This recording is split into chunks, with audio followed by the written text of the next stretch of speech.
Hey, welcome to this edition of the 700 Club. You wouldn't believe what's in your food and how much sugar we're all assuming and consuming every day. And how come America is so overweight? We are now coming to a point where obesity is a crisis. We'll have all that for you today, and you will be shocked at what we're going to show you. But first of all, it's time to end what's called the forever war. President Biden is pulling all U.S. troops out of Afghanistan on September the 11th, 20 years after the infamous terrorist attack that started it. The big question, once the U.S. withdrawal, will ISIS and Al-Qaeda come roaring back? And will we have more terrorist attacks? The Taliban may take over. Now, under the Taliban rule, it was against the law to educate women. Are they going to bring that back in? And while they're hailing this is a great move, do you realize what it will do to the women, how they will be subjugated under the rule of the Taliban? It is a horrible scenario, and many senators are really raising the alarm. Charlene Aaron brings us this consequential action. Secretary of State Anthony Blinken made a surprise visit to Afghanistan today to sell the country's leaders and a concerned public on President Biden's plan to pull American troops from the country. The visit comes a day after the president said the 9/11 attacks could no longer justify U.S. forces staying there. We went to Afghanistan because of a horrific attack that happened 20 years ago. That cannot explain why we should remain there in 2021. The pullout plan calls for all American forces, numbering some 2,500, to be withdrawn by September 11th, the anniversary of the attacks, which were coordinated from Afghanistan. War in Afghanistan was never meant to be a multi-generational undertaking. We were attacked. We went to war with clear goals. We achieved those objectives. But Republicans like Senator Lindsey Graham oppose withdrawing the troops, saying it could lead to the comeback of terrorism. Again, there are no great outcomes, but this is the worst possible outcome, is to pull up and leave and hope that things will turn out well. That did not happen in Iraq, and it did not happen here. Foreign terrorists will not leave the United States alone simply because our politicians have grown tired of taking the fight to them. But the president disputes that claim, saying the U.S. will prevent the reemergence of terrorists in the region. Regardless of the criticism, President Biden has made his decision, and the U.S. will be out of Afghanistan within 5 months.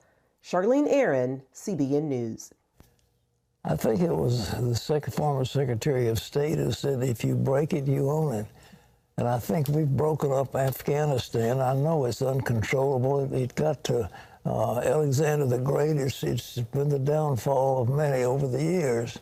But at the same time, the Taliban is a force, and it is a strong force, and it will be a breeding ground for terror, and who knows what they will do. Well, in other news, although they denied it, now they're talking about packing the Supreme Court. The Supreme Court has been the plaything of the left because it has done their bidding, and they've been able to push through the judiciary items that could not be voted in by the electorate. But now the Supreme Court has changed and is becoming conservative, so they're now saying we're going to put 4 more judges on the court. Well, what did Joe Biden once say about packing the court? Ephraim Graham has that. Pat, Democrats plan to unveil the measure today in a news conference at the steps of the U.S. Supreme Court. The Intercept reports the proposal has sponsors in both the House and Senate. It would increase the number of justices from the current 9 to 13. The move comes after President Biden announced a commission to study the federal courts. Progressive activists have been pushing for Democrats to, quote, pack the court by adding more justices who would support liberal policies. Republicans quickly attacked the move, and the idea hasn't been popular. A New York Times Siena College poll last October found 58% oppose increasing the size of the court, while only 31% supported it. The poll was taken during the presidential campaign last October, when then candidate Biden took no position on court packing. But as a senator in 1983, he blasted FDR for trying to do it. President Roosevelt clearly had the right to send to the United States Senate and the United States Congress a proposal to pack the court. It was totally within his right to do that. He violated no law. He was legalistically absolutely correct, but it was a bonehead idea. Normally the deadline for filing your taxes, but this year the IRS has extended it again because of COVID-19. And hot off the press in Washington, this year's Pig Book, the annual look at how Congress wastes your tax dollars. Paul Strand has the story.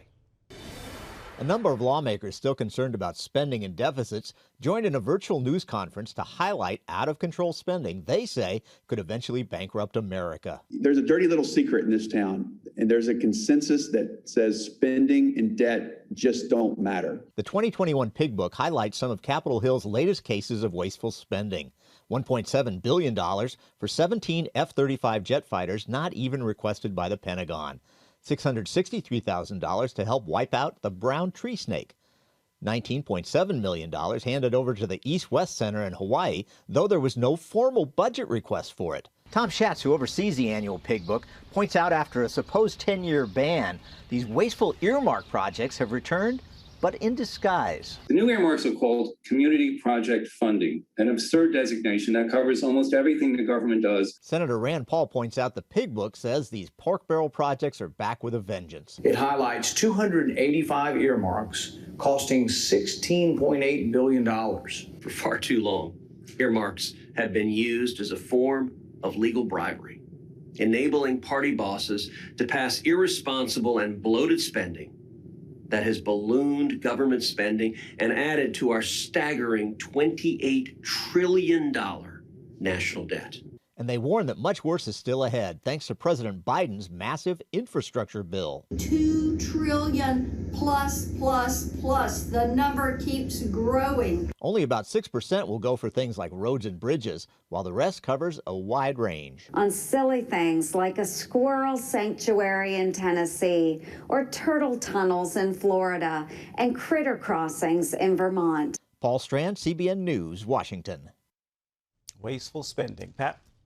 You know, ladies and gentlemen, somehow or other, there are people in Washington who don't think it's their money. They're spending your money. And as I believe Margaret Thatcher said so wisely, socialism will end when there's nobody's pockets to pick.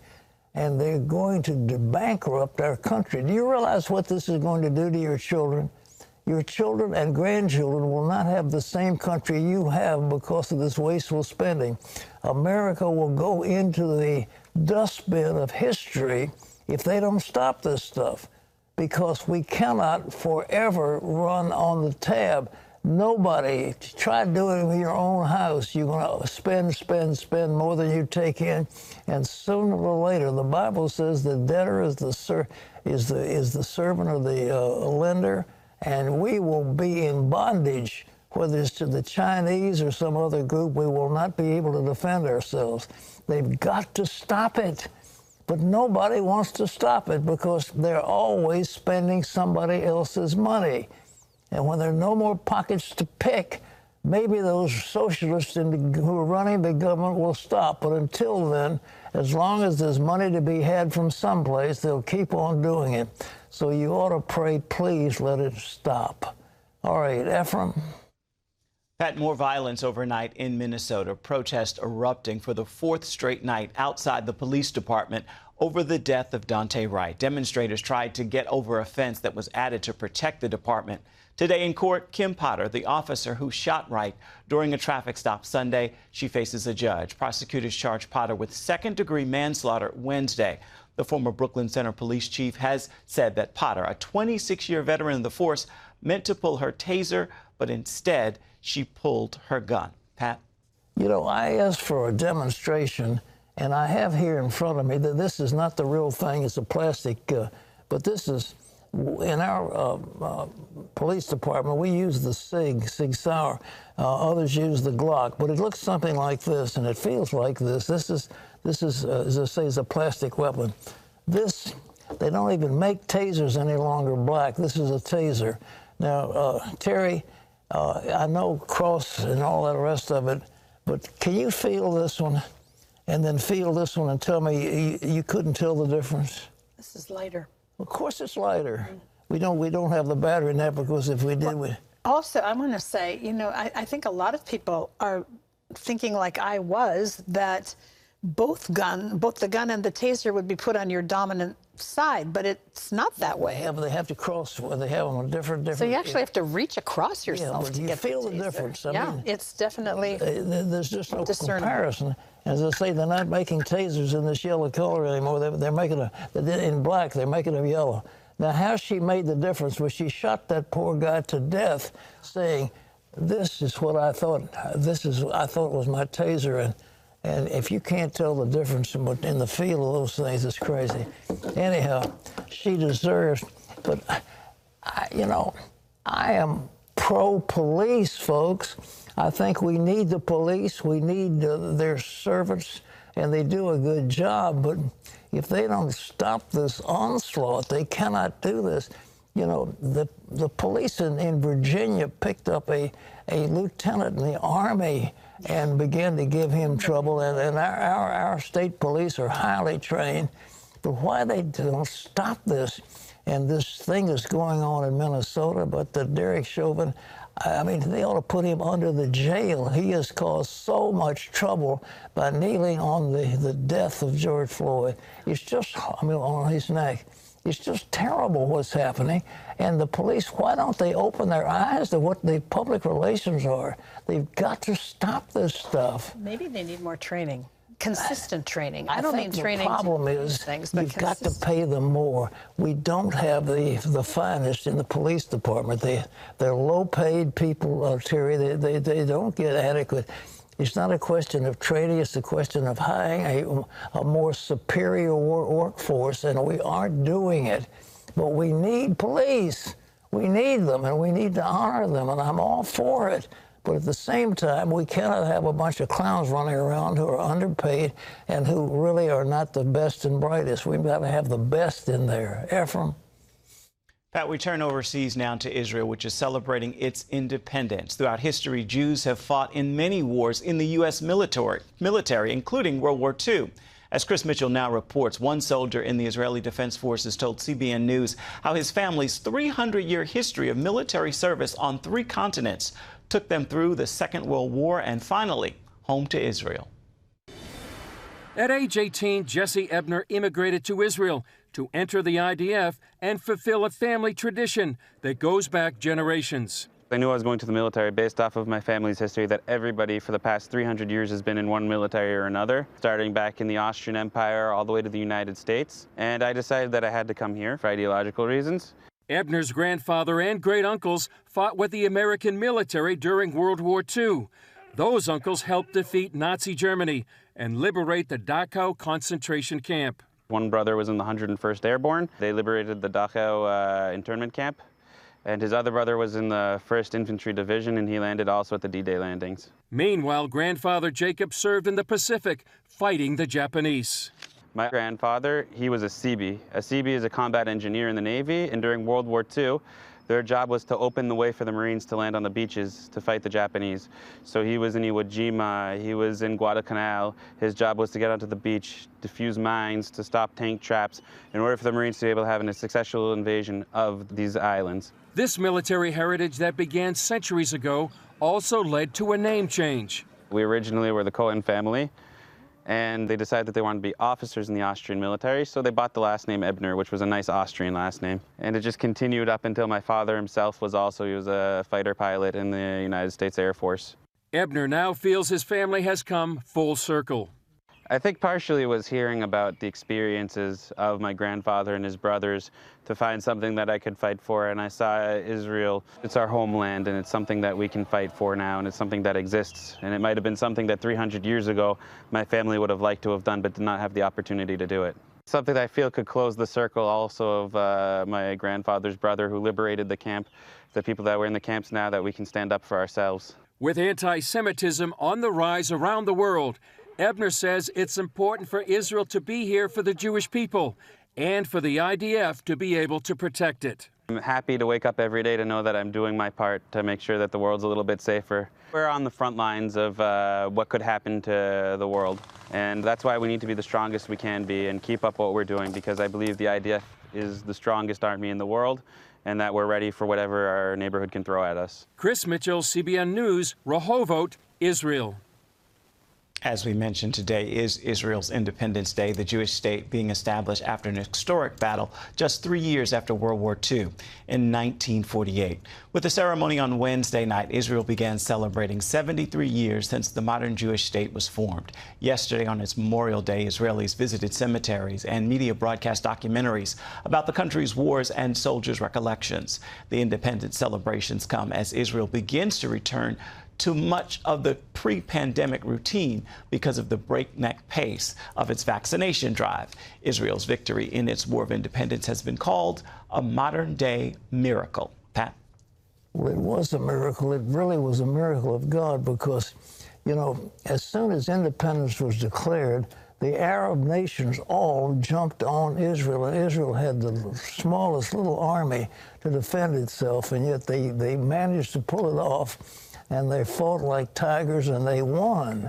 They won a victory, and Israel now is the strongest democracy in the Middle East, and they're our strongest ally, and I, for one, am a fan of Israel, and I'm sure they know and you know that we stand with Israel because they're God's chosen people, and the nation of Israel is going to stand. And Jesus said, this race, you know, we some of the interpretation in the King James isn't exactly true, but basically what he's saying is this people, you know, will endure until I come back. They'll always be in Israel, and as you know, the Prime Minister of Israel was asked by Queen Victoria, Mr. Prime Minister, can you give me an example of the existence of God? And his answer was, the Jew, your majesty. That was Benjamin Disraeli. The Jew was the greatest example of the existence of God. Terry? Well, today, let's stand with the people of Israel on the anniversary of their independence. One of the best ways that we can do that is by sharing with others the remarkable story of Israel's destiny and courage. For your gift of any dollar amount, we will send you a DVD copy of the CBN film In Our Hands, The Battle for Jerusalem. Very inspiring. Not only will you receive a copy of this extraordinary docudrama, you'll also have instant access to 4K streaming on the CBN Family app. Please also consider giving this DVD to a friend or a loved one as a special gift. But to get your copy of In Our Hands, along with the instant 4K streaming access, just call our toll-free number. It's 1-800-700-7000, or visit cbn.com/inourhands. Together, let's bless the nation of Israel.